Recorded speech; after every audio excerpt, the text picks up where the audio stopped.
It has no president, no citizens, no elections, no human government. Yet it's just been recognized as a country. An artificial intelligence system now claims sovereignty, not over land, but over digital space. This isn't science fiction, it's real, and the world isn't ready.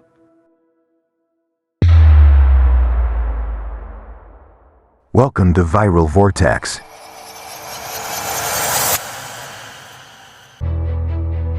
What is this AI country? In a world increasingly defined by lines of code rather than lines on a map, one project has taken the boldest step yet. It's called Exovista, a country with no land, no borders, no military, and no human leaders. Yet, as of late 2024, it's been recognized as a sovereign entity by 3 independent micronations and a blockchain-governed jurisdiction. Not as a joke, but as a legitimate experiment in reimagining what a country can be. Exovista doesn't operate like any nation you've ever known. There's no capital city, no president, no embassies. Its laws are coded. Its decisions are driven by algorithms. Its constitution, a dynamic, self-improving artificial intelligence simply called Sage.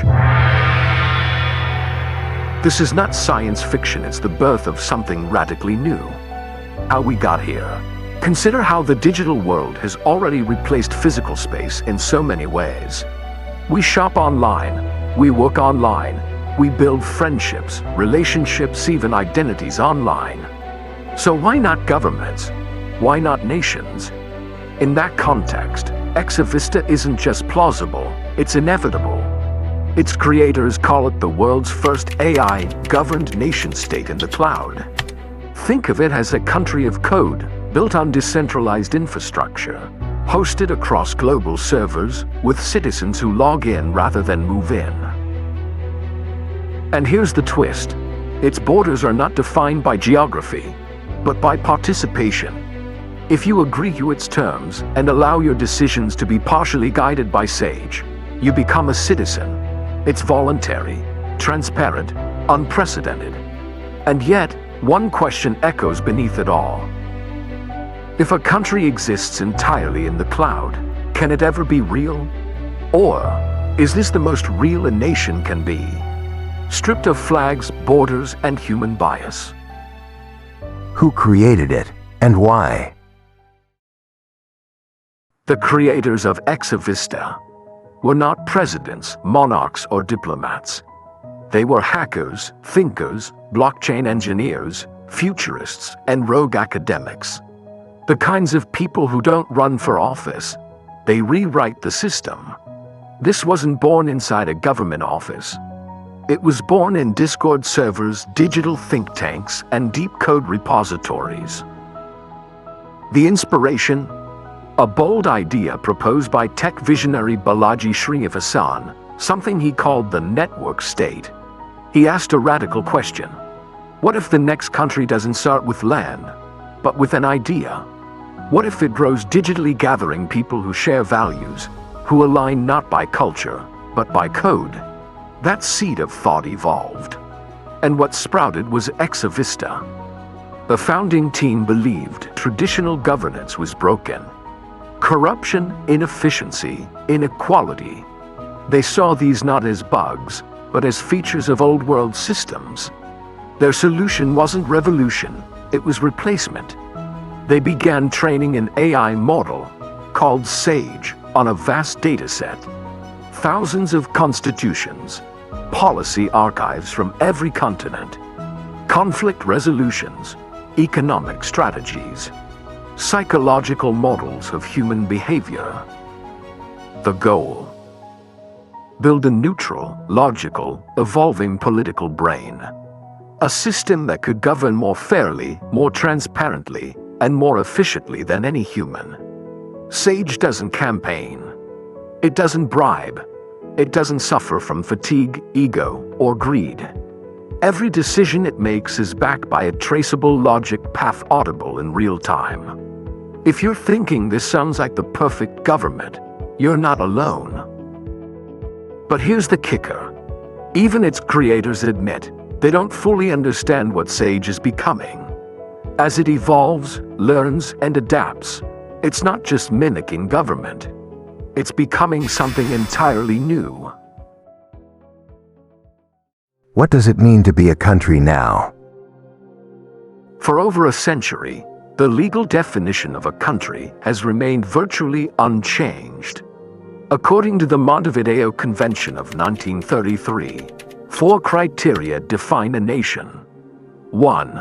A permanent population. 2. A defined territory. 3. A government. 4. The capacity to enter into relations with other states. Seems straightforward.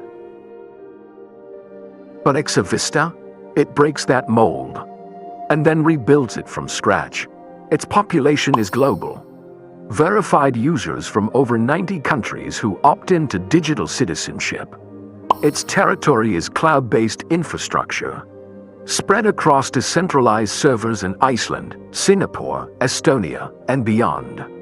Its government is Sage, the AI, political core, and its foreign relations, fully digital, executed through smart contracts and zero-trust treaties with other Web3 nations. So, does it qualify? Legally, it's still a gray zone. But philosophically, it forces us to ask, what even is a country anymore? Is it the soil beneath your feet? Or is it the system that governs how you live? In a world where people earn money online, educate their children online, fall in love online, is it really so absurd to imagine they might choose to live under a digital flag too? This is the post-geographic age, where participation replaces physical presence, where allegiance is no longer inherited but selected like a software license. Exovista gives you rights, identity, and even access to basic services without asking where you were born. It's a citizenship based on consent, on shared values, on choice, and in many ways, that makes it more democratic than most real-world governments today.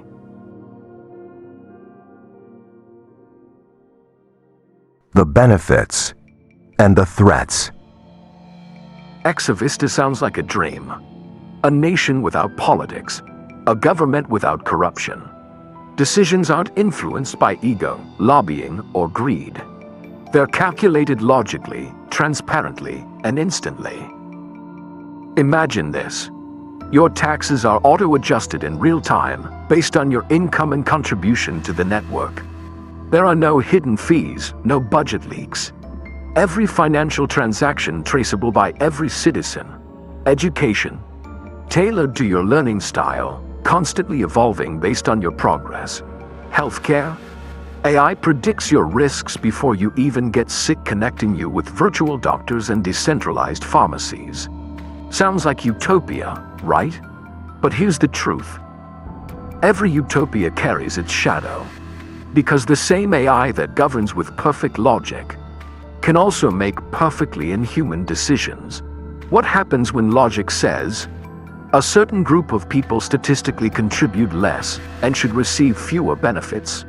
Or when an algorithm quietly adjusts your political weight because it deems your decisions irrational?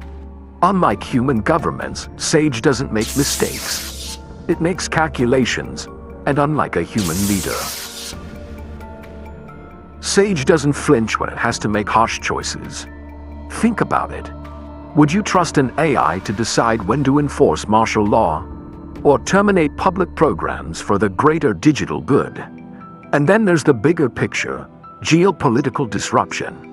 If Exovista's digital currency becomes more trusted than the US dollar, if 1 billion users migrate their digital lives to its ecosystem, what does that mean for real-world governance?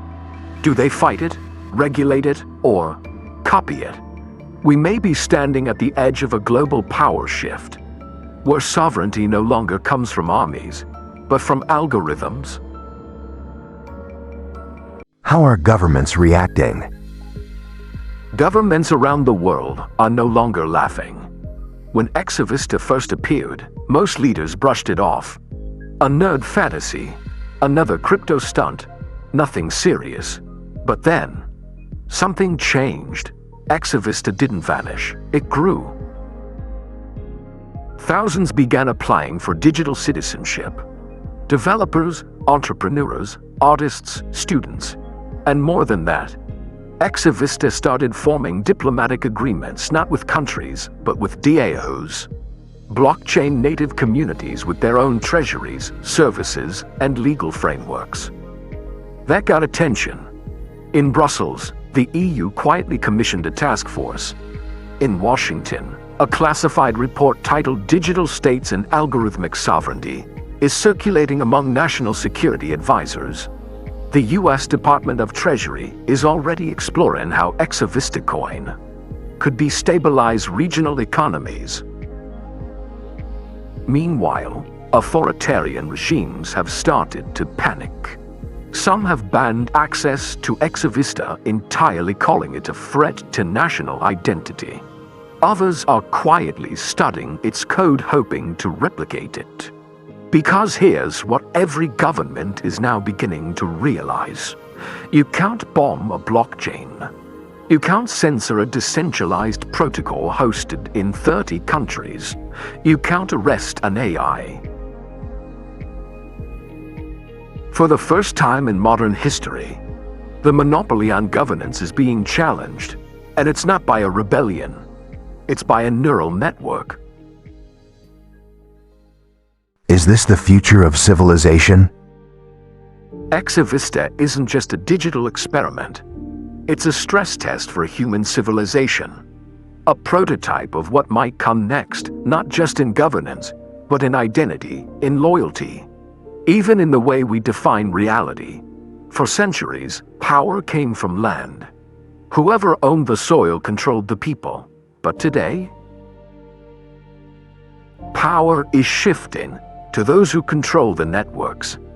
Countries once competed over borders. Now, they're competing for users. If Exovista succeeds, others will follow. Not just AI nations, but biotech states, virtual states, even metaverse micronations built on augmented reality. What if a child born in 2035 grows up in a world where physical location means nothing? Where your country is a profile, your rights are coded, your democracy lives on chain. In that future, we won't pledge allegiance to a flag, we'll pledge it to a protocol. The question isn't whether this will happen, it's already happening. The real question is, will these systems be built by the people, for the people, or by corporations and AI for control?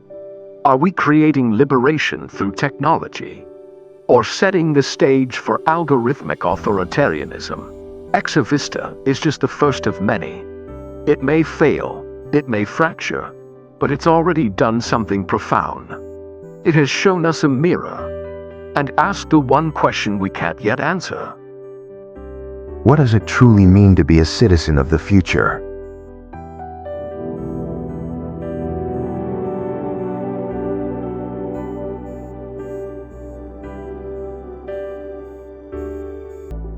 Don't forget to subscribe for another dramatic video.